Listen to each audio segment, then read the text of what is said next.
Okay, welcome everybody. This week we've been to Bordeaux, we've been to Burgundy for Vinous Live, but there's one country that I'm very passionate about, which has to be represented, which is South Africa. And I'm very pleased to welcome Chris and Andrea Mullineux. Say hi, guys. Hi, how are you? I'm fine, thank you. And I was going to say, I was trying to think before, the first time I tasted your wine was at the Ledbury with a mutual friend of ours.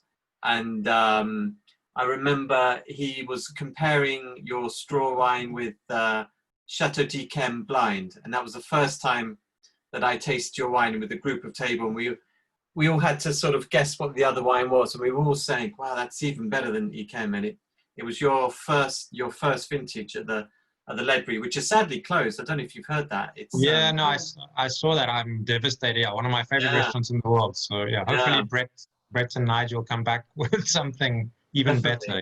Yeah, you Yeah. definitely will. But it's great to speak to you down in South Africa. And as I say to everyone, if people have got questions, do feel free to ask them.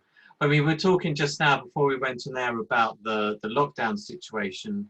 And this is the first time really I've sort of spoken with people in South Africa, because it's been I've heard a lot in the news, and it seems crazy times down there. I mean, I'd be interested if you could tell me what it's been like down in South Africa in the last few weeks. Yeah, I mean, initially lockdown was quite a challenge because we were, unlike Northern Hemisphere, we're still in the middle of harvest. So lockdown kind of came for us right at the end of the end of the vintage. So we were fortunate that we had already finished harvest, so all of our fruit was in the winery, and it was kind of a little bit of a rush to finish pressing out, but not too much disruptions. But some of the cooler climate areas were still busy harvesting, so it was quite a challenge for people to get their fruit in. There was, I think, a period of about 5 days where literally work in the winery was officially sort of banned. Luckily, the government kind of came to their senses and declared, well, winemaking, agriculture as an essential service. So that people were affected allowed. you? That affected you, did it? Like how did that affect you yourself? Well, a few wineries pretty much illegally had to go in and harvest grapes, and because you can't just leave fruit on the vine when it's ripe. So a few wineries kind of in that sort of 5 day window had to go in and harvest fruit kind of semi-illegally and process it in the winery. But then, I think one of the great things in South Africa is our industry really works very, very well together, and Vinpro, which is the national kind of body that kind of represents the wine industry, lobbied the government, and they came to their senses and declared agriculture and winemaking an essential service. So people were allowed to finish the harvest, obviously with social distancing in mind. So that was the first challenge, and then we had the next challenge where alcohol sales were banned, both locally and for export. So that was a massive challenge for us for about a month or so. And then the government came to their senses again and allowed exports and still banned local sales. And then about 3 weeks ago, we were allowed to start selling wine locally, but on a very limited basis again. So there have been challenges for sure. Yeah. Did you Yeah. find when you could sell wine again, what's it been like? Have you found that people have come back quickly, or it's very tentative and people are sort of, how's it been? No. I mean, there was a mad rush. I mean, I think when they banned alcohol sales, they kind of gave us like a week's notice. So people did stock up. But the government's official stance was that it was a 3-week lockdown. So people kind of, they bought a case of wine or maybe 2 cases of wine. And then the lockdown ended up being much longer than that. So when it was free, there were lots of orders. And we're still kind of recovering from that 3 weeks later. A lot of deliveries needed to be made in a very short period of time. So there was kind of a buying frenzy. And the problem is in South Africa, we're still, our curve is still kind of on the increase. So there's always the chance that our government might go back to putting more strict sort of alcohol buying rules in place. So yeah, there's people are still stocking up. So yeah, so retail is good in South Africa, but obviously restaurants are completely shut down, and that's for a winery like ourselves a very important part of our sales. Yeah, and so the government haven't said anything about when they're going to like reopen restaurants, if you've got the peak still coming, or yeah, I mean, so our president is playing this kind of good cop, bad cop thing. So he goes on the news every 2 weeks and he gives these wonderful speeches and everyone loves him. But then his ministers come in a week later and they actually put down the regulations. So our president Cyril Ramaphosa came on the news about a week ago and said that restaurants will be allowed to start having seating again. He didn't say when. And we're just waiting to hear from the ministers what the rules are going to be. So hopefully soon, but we're not holding our breaths. Yeah. It must be very difficult. Well, let's sort of move on. Let's sort of go back in time. I always like to find out sort of the background of sort of how people get into wine. Everyone has a unique sort of journey. I think no one's born and intends to become a winemaker unless they have a very famous, come from a winemaking dynasty. So can I ask you guys, like, how did you end up doing this right from the beginning? Sure. So I'll start a few years back. When I was growing up, I grew up in a family where everyone was either a scientist or an artist. So I always grew up like heavy in the sciences, a complete, physics and chemistry and biology nerd. This is in California, yeah? In California. Yeah. Which part? In San Francisco, or? Yeah, I grew up just south of San Francisco. And my grandparents were Italian American immigrants. So there was always this combination of, culture, wine, music, love of travel, and a huge inspiration of artists in the family as well. So when it came time to decide what I wanted to study in university, my original thoughts were that I wanted to be an astronaut. I kind of threw that out of the window just for practical reasons, and then ended up realizing that all of my passions intersected with wine. And so I did study wine. Astronauts and wine is very, very similar, isn't it? It's a simple crossover. More than you know. But I from 17 years old, I wanted to be a winemaker. I didn't at that time realize you could start a winery. So, in my mind, you went and you studied winemaking, and then you just always worked for somebody else.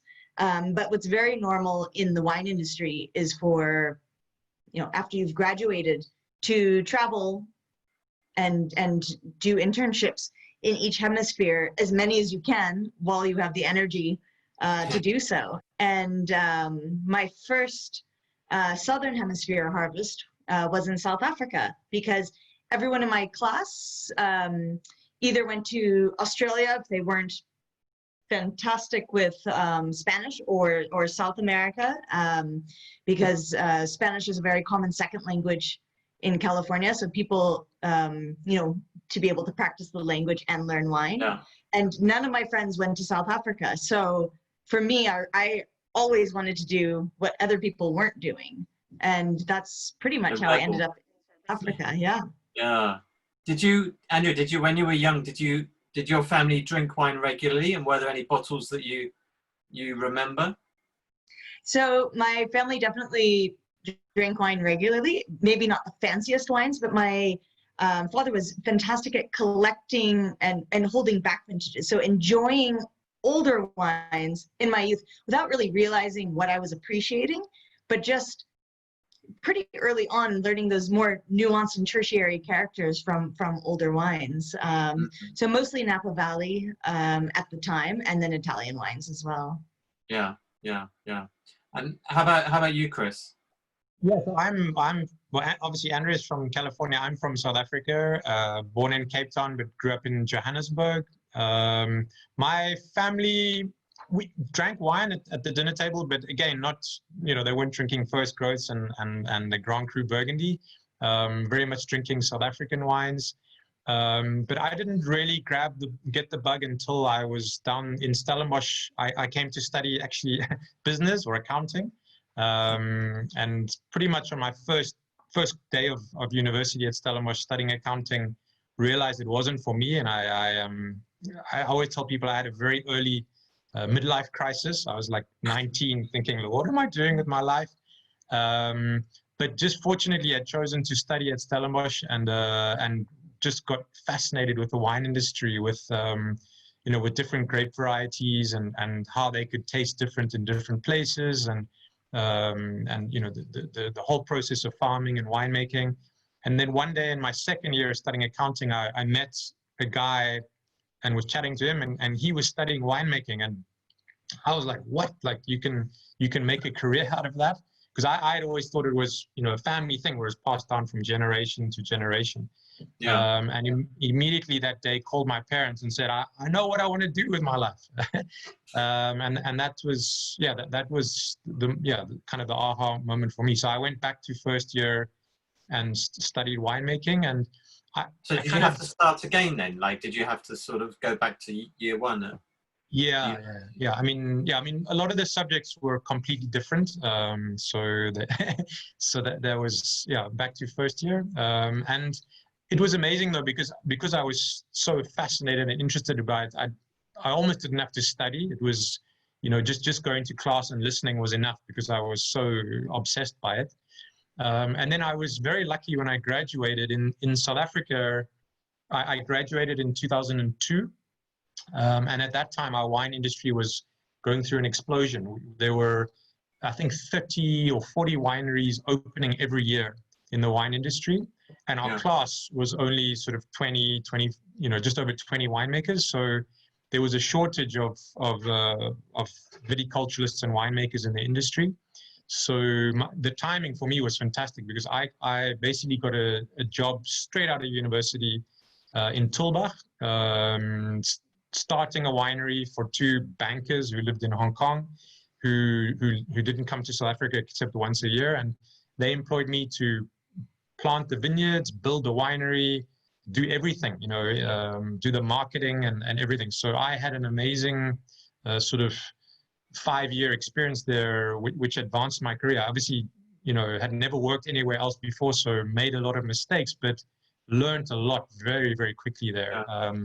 And the other great thing is they gave me a sabbatical every year because I hadn't traveled or worked overseas. And for the first 4 years, we didn't have any wine to sell. So they gave me a sabbatical every year for 3 months to work anywhere I wanted in the world. And on my second sabbatical is when I met Andrea. She had been in South Africa, but then went to work in France, and we met on a trip there. So it was very fortuitous. I haven't thanked George and Jason, the two owners of the winery I worked for, enough because they were very generous and kind to me. Yeah. Where did you work in France, and how did that?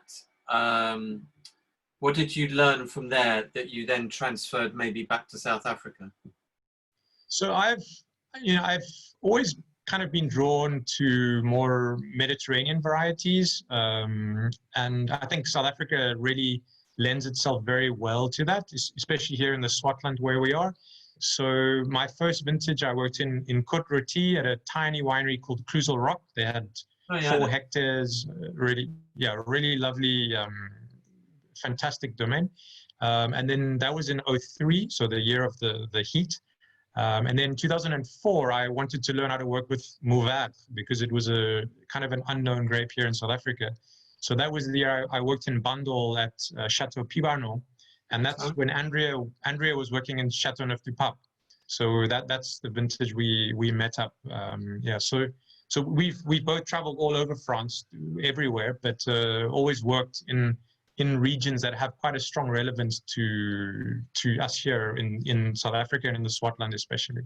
So had you never met before you were working in Châteauneuf? We crossed, we very briefly crossed paths over some barrels in South Africa. Some barrels there. Yes, no, literally. I was working for a winery called Waterford in Stellenbosch, and Chris popped into the cellar to buy some secondhand barrels for the winery he was working at in Tulbach, and we just really crossed paths. I don't think I even knew your name. You didn't think, who's that handsome man who's just come in to... Well, were you, that kind of you happened concentrating on the later. barrels?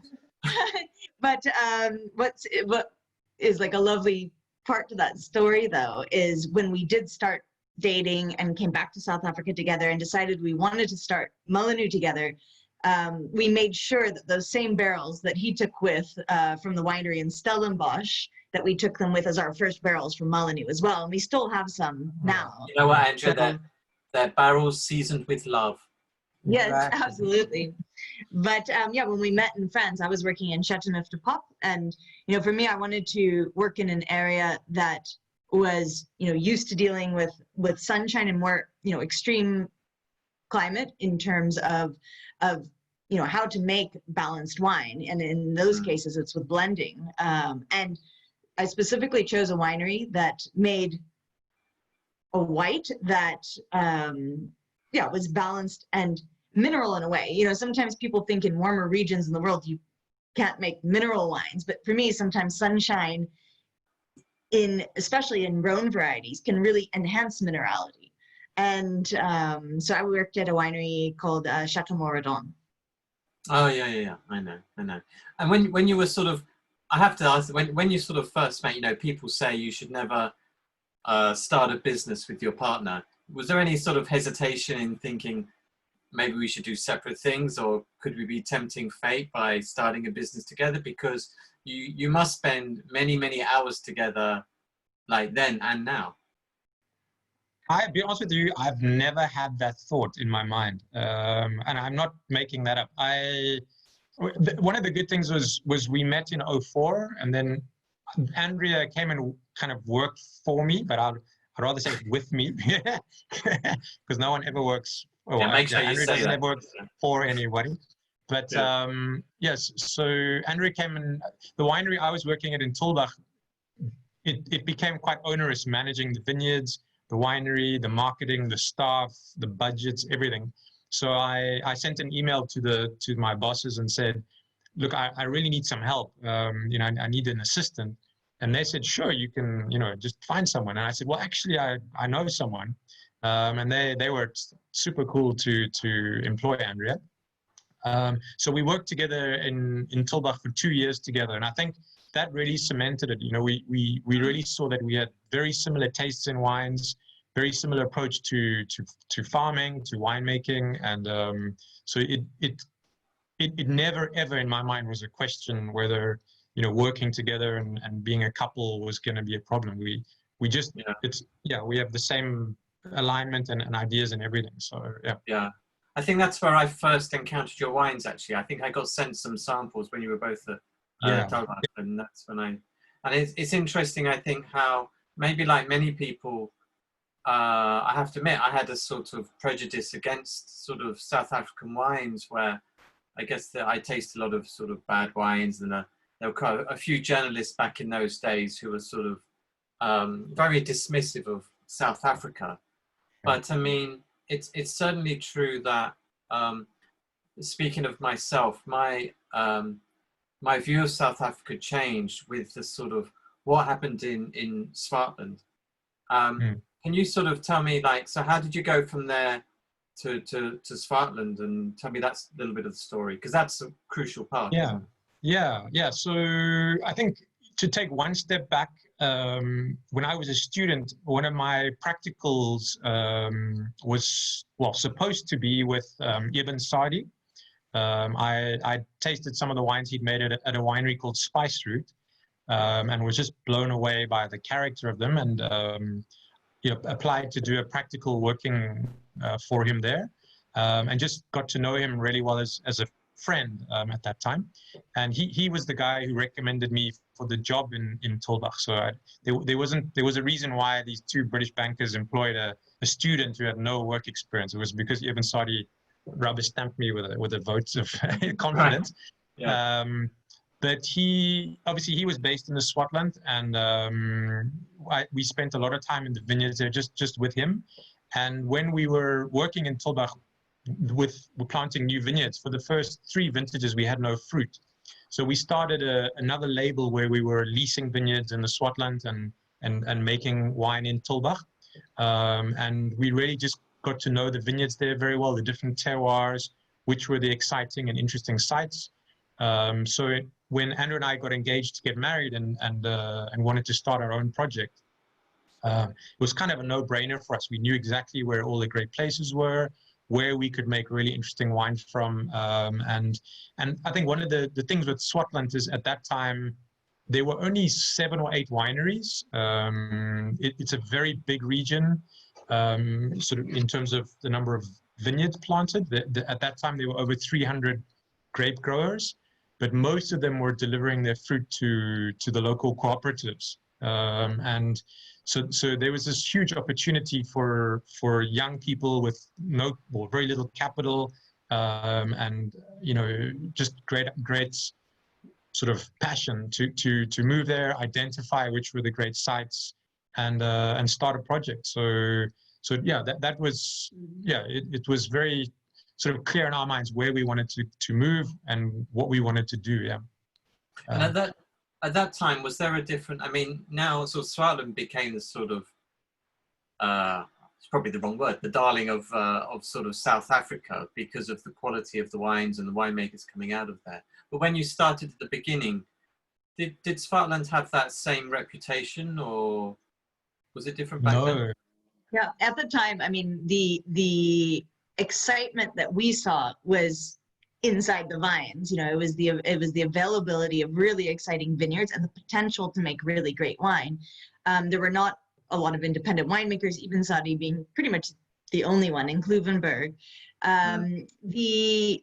So at the time, when we started to make and release wines, and the year after us, Audi Badenhorst came, and then Leeu with Porceleinberg, the Buchenexcliffe project. We would struggle to sell our wines in the Swartland. So people in Cape Town were getting excited by them, but would be like, oof, I don't know where to put this on my wine list. I already have another wine on the wine list. Shops, same problem. In our hometown, they didn't want to sell our wines because they said tourists want to drink Stellenbosch wines. But at the same time, journalists like you, like Jancis Robinson, people were writing amazing things about Swartland wine. So there was already a much bigger pull from overseas for showing these wines and being really excited about the vineyards that we were respecting, and then the wines that were coming out of them. So yeah, to start with, it was really difficult. And I mean, just to take a step back also, I think one of the kind of hidden pluses about the region not having a reputation is the Swartland didn't really have a style. It wasn't known for anything, and there were very few producers there.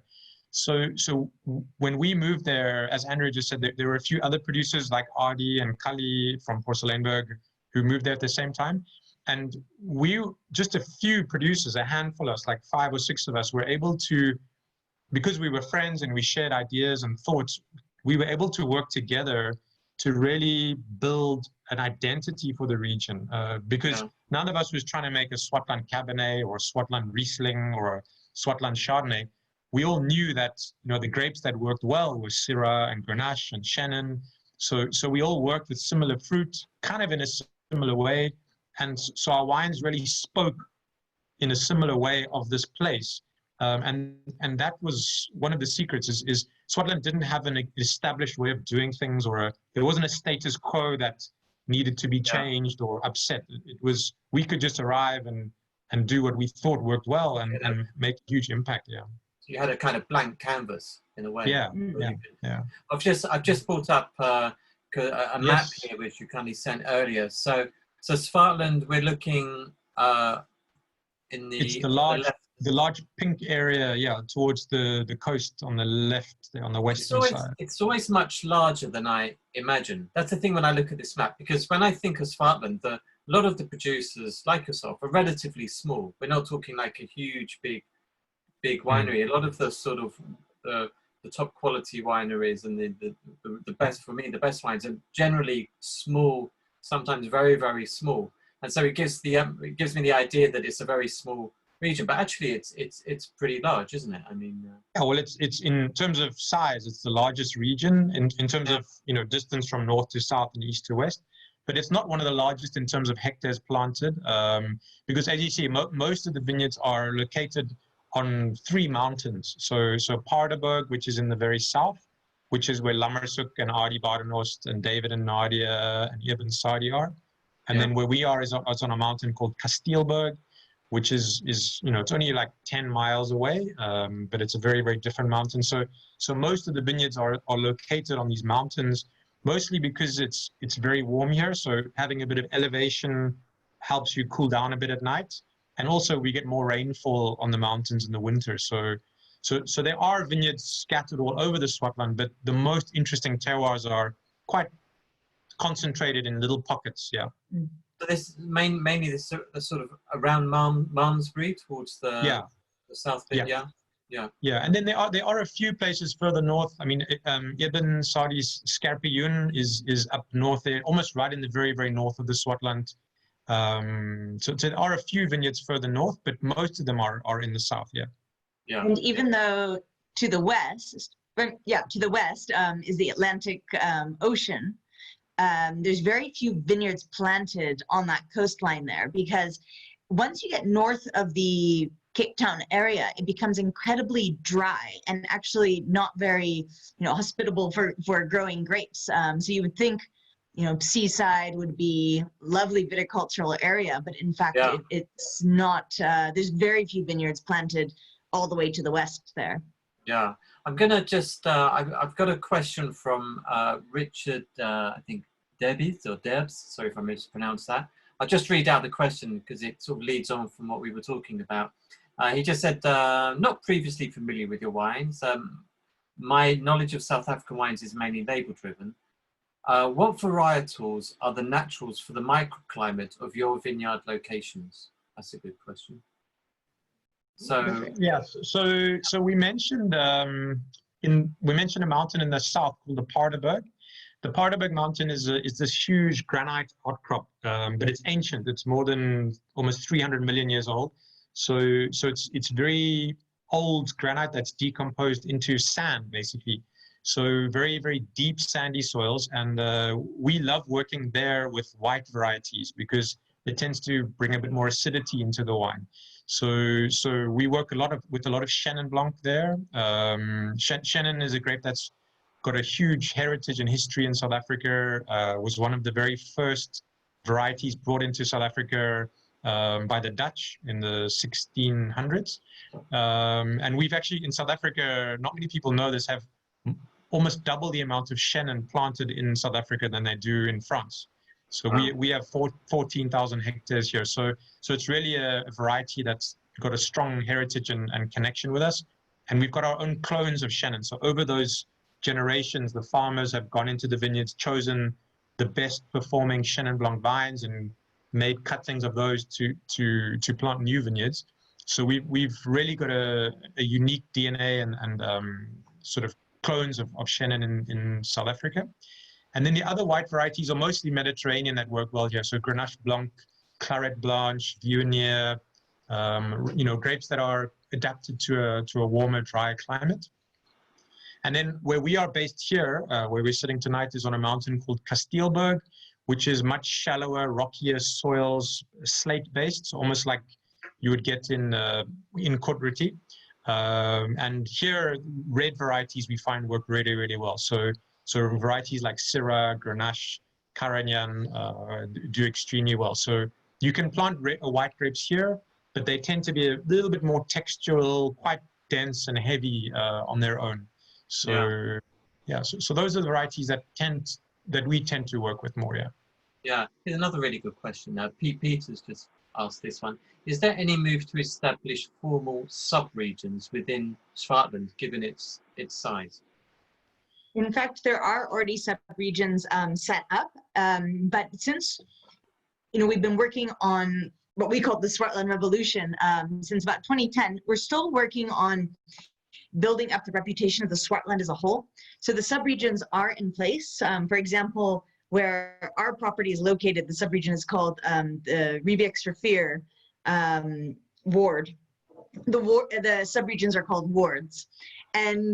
But we feel that the strength of the word Swartland and the educational value that that has for people to recognize Swartland and know what that inherently means is still more important for a collective for the Swartland right now, although we are starting to do some ward labelings on some of our bottles as well.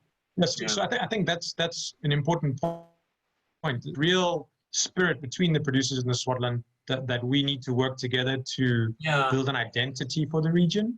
So although it's tempting to release a Paardeberg wine, because there is an appellation Paardeberg and there's an appellation Malmesbury Hills, but we rather want to work together and first make everyone aware what is Swartland before confusing it with other things. So I was gonna, now you have, probably this is a question for Andrea, you're gonna have to make a difficult decision here, because I wanted a photo to sort of show, because I think the winemakers of Swartland are very sort of important. You're a sort of tight-knit group, all young, all good fun. And I, just before this transmission, I thought, yes, I had that photo. I think we were out one night with Eben and Ardi and so on. And it's a really lovely photo. But then I just remembered while doing this that, Andrea, maybe you'd had 1 or 2 glasses of wine before I took the photo. No, you said get spirited, and you know, we're like, woo, and then I was the only one in the photo. Do you mind if I show the photo? I don't want to ruin your reputation as a... Okay, hold on, I'll just, hold on. No, I was showing, like, you know, jazz hands and a kick. Yes, that's the one. It will appear in a minute, and probably you'll get a phone call from your parents saying, what the hell are you doing? There we go, So that's my boot. There's some, like, I mean, I love this photo. There's some, like, apart from yourselves, some very, very good winemakers who make fantastic wines there. Can you just point some of them out for me, like in this picture? For people? Sure. Do we have, oh, we do. Can you see our mouse there? Maybe. No, probably not. Oh, no. There's probably some way of doing it, but you might have to just describe it. So on the very left in the black jersey is a guy called Jasper Wickens and his wife. Well, so next to him is Francesca Wickens and her husband Jasper. Jasper used to be the assistant at Ardi Badenhorst's cellar. That's right. But he now is on his own and he makes a wine called Swerver. He makes fantastic wines, really beautiful wines. Sitting at the table, looking down with his hand, he's about to have a sip of something with a black cap. That's Leeu. So he's the winemaker and farmer at Porcelainbow. Fantastic guy.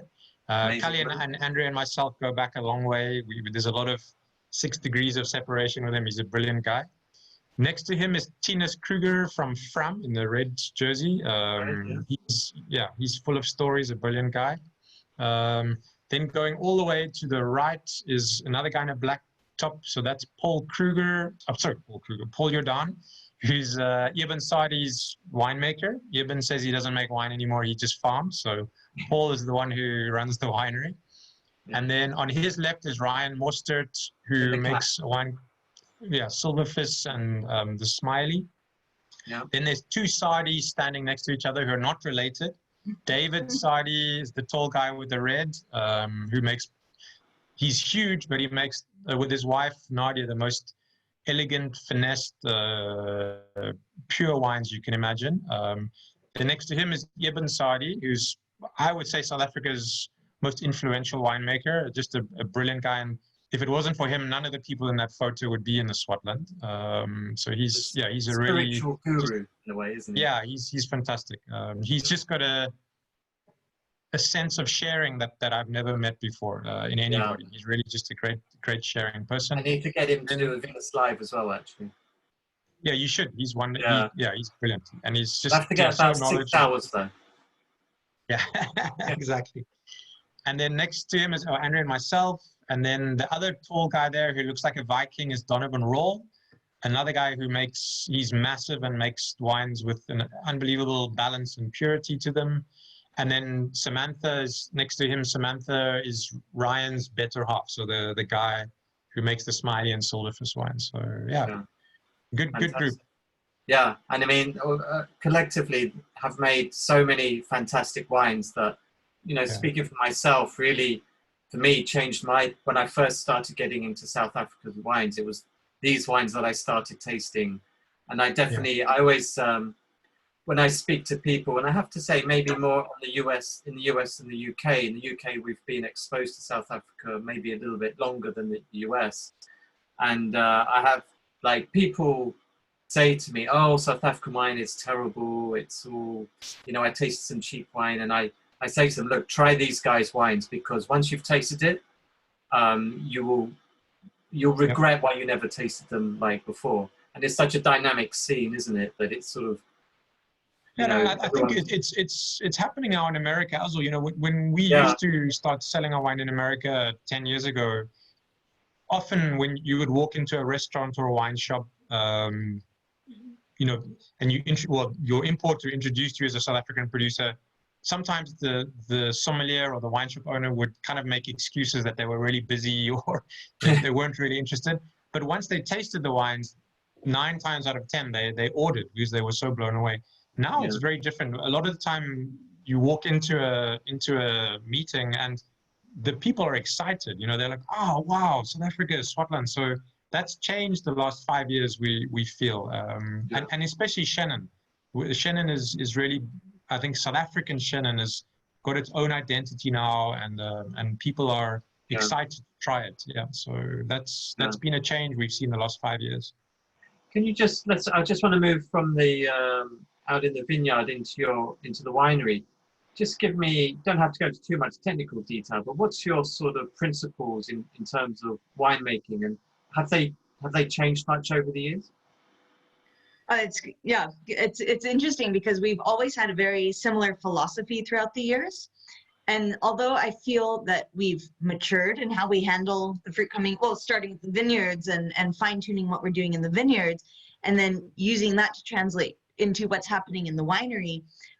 You know, we're first-generation winemakers, so we don't have 300 years of history to either go with or rebel against, and everything has been sort of our own creation.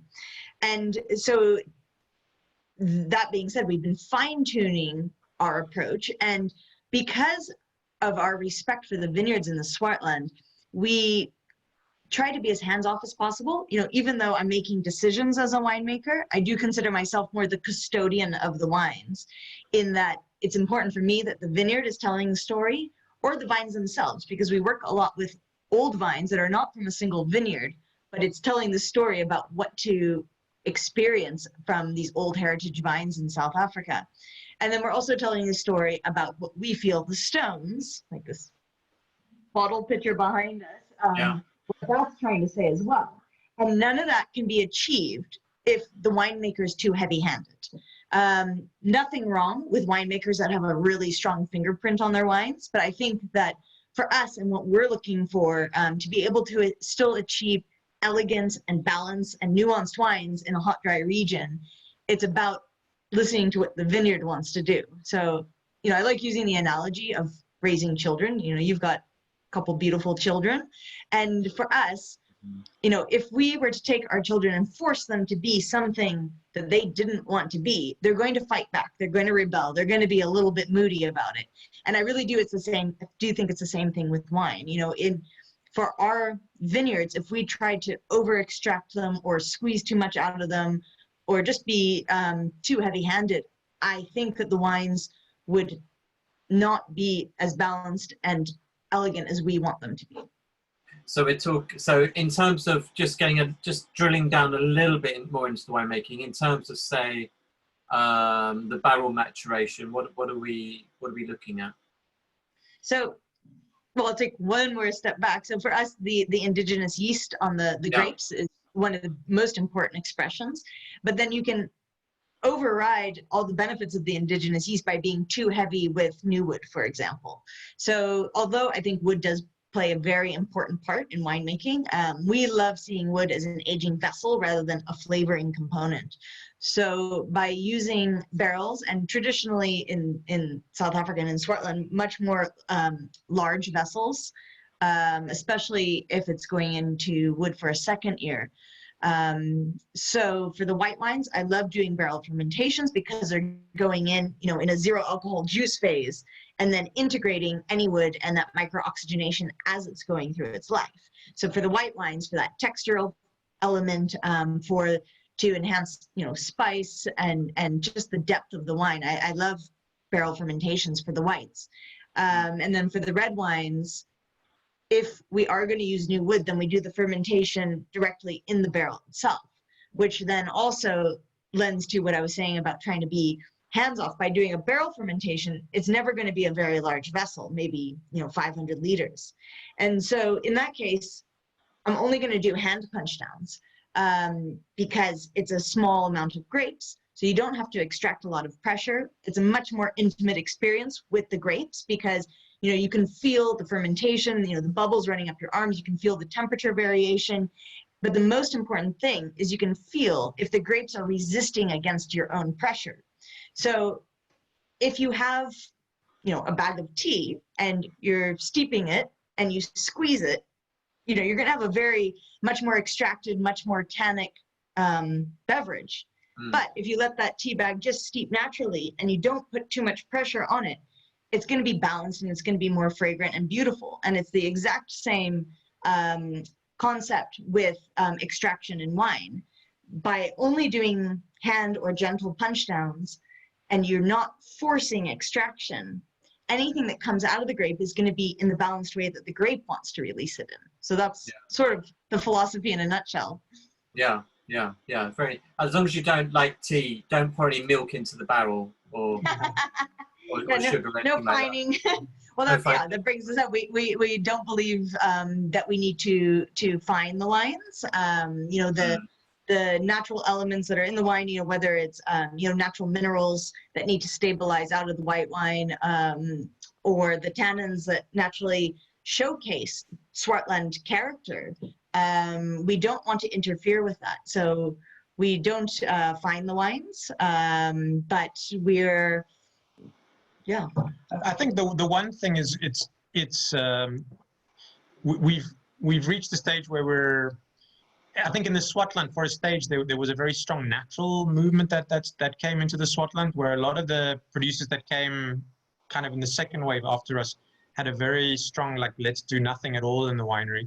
But we export our wine to 35 countries around the world, often it ships over the equator, and we really want our wine to taste the way it does in our cellar when you buy it in New York or London or Tokyo or wherever it is. So we are as natural as we can be, or as we want to be, but we're both trained winemakers, and we will interfere if we need to. If the wine has a touch of sugar or hasn't finished mallow, and there is a risk that it's going to re-ferment on the ship where it's going, then we will intervene. We might use a bit more sulfur or filter if we have to. So we are pragmatic about it. We want the wine to retain its purity and sense of place that we feel it has when we bottle it. Yeah. And can you talk to me I'm drinking, put this up to the screen. So I'm drinking this wine here, which is how do you pronounce this? Oleracé. Oleracé. Yeah, Oleracé. Which I think it's actually. I've got a bottle in the fridge that I'm going to grab. So just you can carry on. I'll be back in a second. I was nice to share the same thing. Yeah, I was just before I double checked this, but I think at the moment it's got not the scores or everything, but it has got the highest score I've ever given to a South African wine. It hasn't quite reached that elusive 100 points yet, but I remember tasting it the first time and thinking, I mean, I love sweet wines. I've covered Sauternes for many years and Tokai and everything. And when I first had this wine, I just thought it's just amazing. It's just one of the greatest sweet wines I've had. And this is a bottle that you sent, I think, 5 or 6 weeks ago, just before I got the Bordeaux 19 tsunami came into Guildford. There we go. There's the other bottle. Can you just you just talk me through this wine? Yeah, so the wine, so the first wine that you had from us was we referred to as Primero. So Alerce is a Solera style fractional blending of straw wine. So I think I need to take a step back and talk about straw wine. So obviously, you know, in the world, there's many kinds of sweet wine, but the type of sweet wine that is most suited for a warm, dry region for us is straw wine. So it's 100% Chenin Blanc. It's cut off the vine on the same day that our grapes are harvested for our other Chenins, for example. For this, we always, the vineyards we use for this are always the ones with the highest natural acidity, because in that drying process, the desiccation process, because it's off the vine, the ripening process is finished. So we're concentrating the sugar, the flavor, but most importantly, the acidity. For sweet wines, to have, you know, obviously the layers of texture and other things besides just sugar are so important. You know, the long, slow fermentations that develop all the flavors, but the acidity for me is what carries it through. So straw wine is really the primary way of achieving that. So we dry, we're very lucky that we have a warm, dry, breezy climate. So we're able to actually dry it outside, but in the shade, rather than inside when it's done like Casito style or Vindapie style. Oftentimes it has to be dried inside where it takes several months to dry. For us, it only takes a few weeks to dry out. When we bring it back to the winery, we have to crush it. So where I was talking about being very gentle with all the other wines, this does need a little bit heavier of a hand because the grapes are like raisins. And so to be able to get the juice out of the grapes, we do have to crush it. And it's a long, slow 2-day pressing process where the grapes are just dripping honey textured juice out. It comes out incredibly slowly. The juice goes straight to barrel. And the fermentations that we do are always natural, and they always finish in their own time, so naturally. So the important thing is that you have a alcohol and sugar ratio that will naturally stop the fermentation, because we don't want to have to intervene with too much sulfur or, you know, sterile filtration or other ways that you can stop a fermentation. So it always stops naturally each year. So every year we make a vintage straw wine. But since the beginning, or since we started the Mullineux straw wine, so since 2008, we started fractionally blending some of the barrels from each vintage together. So the first one we released, we called Primero, which was from 2008 to 2014, fractionally blended together. And we waited to release that to a point where it was significantly different and more concentrated and more of a wow factor than our vintage straw wine, which for me is a beautiful, lovely, balanced wine.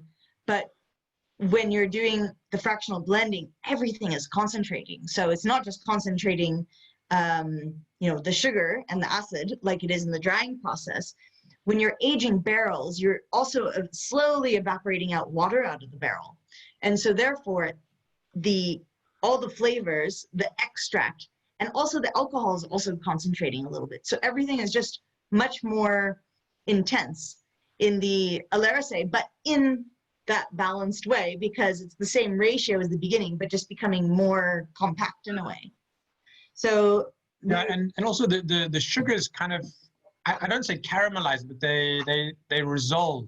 It's obviously a very sweet wine, but the sugar is just, it has no edges to it. It's just so graceful on your palate, and it develops these layers of flavor. You know, that slow oxidation process. The flavors. You know, you get citrus, but then you get marmalade, and you have apricot, but you have dried apricot as well. So there's just these different layers of flavor.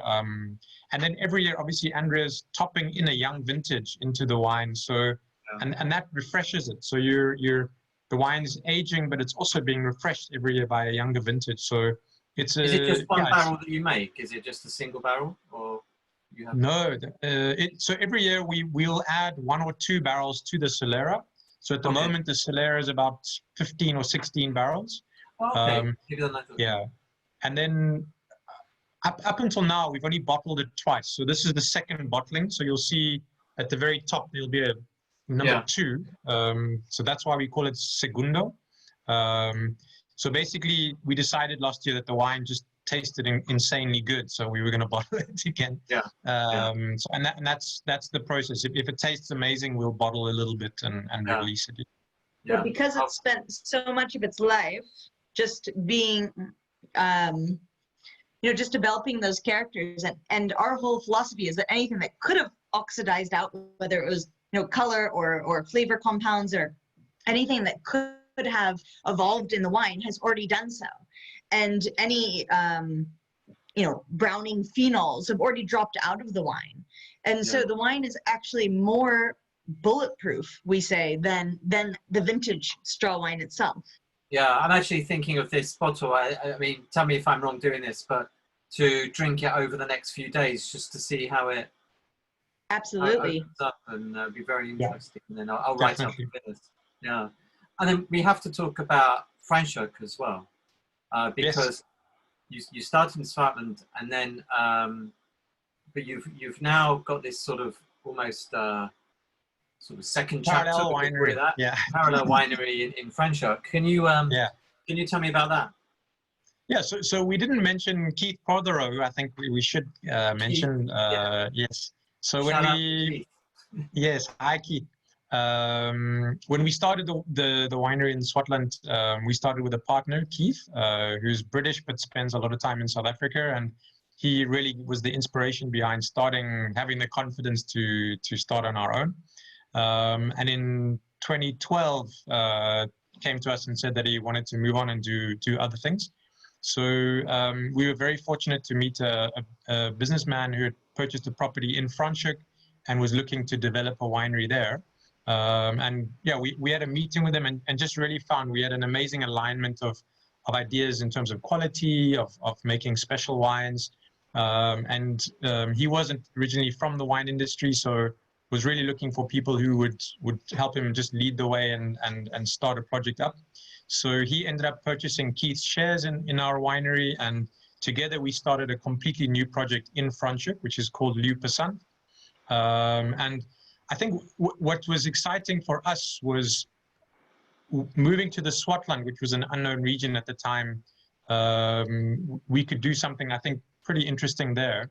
But that's overflowed kind of into the industry in a way where suddenly South Africans were more confident to be themselves. And instead of trying to make a Chenin Blanc in South Africa that tasted like Vouvray or somewhere else, make a South African Chenin. And when you're making a Syrah, it mustn't taste like Côte Rôtie, it must taste like a South African Syrah. So South Africans have started to become more confident in being, South African and making South African wine. And we started to look back to what were the wines that we used to make in the 1950s and 1960s and 1970s in South Africa. And a lot of those wines were these amazing blends of Cabernet Sauvignon and Cinsault that were kind of forgotten about in the 90s and 2000s as everybody tried to make, Bordeaux blends and imitations of other regions. But now the last 10 years, there's been this renewed excitement and focus on making South African wines. So our focus with Leeu is to make authentically South African wines, and to start with a Cab Cinsault blend, which is our dry red. But we also make a fantastic Chardonnay, I think, from the Helderberg Mountain in Stellenbosch. Chardonnay in South Africa is generally sort of most regarded in Hemel and Arde and Elgin, which are two very, very good regions for Chardonnay. But the Helderberg Mountain in Stellenbosch, particularly being very close to the ocean, it's a really cool climate, and Chardonnay performs extremely well there. And then we have this year released 3 sort of single bottlings, 2 Cinsauts and a Cabernet. The Cinsauts are from South Africa's 2 oldest red wine vineyards, so one in Wellington and one in Franschhoek. So these are So the Wellington vineyard was planted in 1900 officially, according to the government record. Yeah, so it's 120 this year. But that's what a lot of people, I think, don't realise, is that South Africa has all this amazing pockets of really, really old vines. Yeah, exactly. Yeah. Yeah, so I see Tegan Pasalakwa is here on the guest list. Hi, Tegan. So it's not quite as old as the Lodi vineyard, the Berthold that everybody loves, but it's a very special vineyard that he's visited as well. And Cinsault was one of the first varieties planted after phylloxera. So phylloxera came to South Africa in the sort of 1880s, and by 1900 it pretty much destroyed 99% of all the vineyards in South Africa. So they replanted with Cinsault to reinvigorate the industry. So the Cinsault vineyard we work with in Wellington was one of the very first vineyards planted for that reason. And then the other one is planted in 1932 in Franschhoek. So they're two, very, very special vineyards. And Cinsault, I think often if you think of Cinsault, it's a grape that makes big bunches, big berries, high yielding variety that does bulk wine very, very well when it's young. But as the vines mature, they slow down, the bunches and berries get a bit smaller, you get thicker skins, much more intensity in them. So it's with old vine Cinsault, you can make incredibly complex and intense wines without having to force them in the winery as well. Yeah. Actually, one question that came in from Hai Tran, and they said, is there a difference in the approach between Mullineux and Leeu in regards to the winemaking? I'd say in terms of the winemaking, it's almost identical in terms of the philosophy of trying to let the vineyard or the site or the soil or the story of the old vines tell itself. So in terms of the white wines, I try to be very, a more oxidative approach to bring out the minerality. For the red wines, really focusing on letting those aromatics shine through and not worrying about extract at all. In South Africa, extract is inherent. You can get dark, inky wines easily. In white wines, you can get these fruit bombs easily. So trying to keep it more nuanced is actually more the skill behind it. Yeah. Good question from Jonathan Lai. He said, I'm a huge fan of your wines. Just opened 2011 Old Vines during the pandemic, and it was unbelievable. Given all your range of bottlings, is there one wine that is your favorite and excites you every time you open it?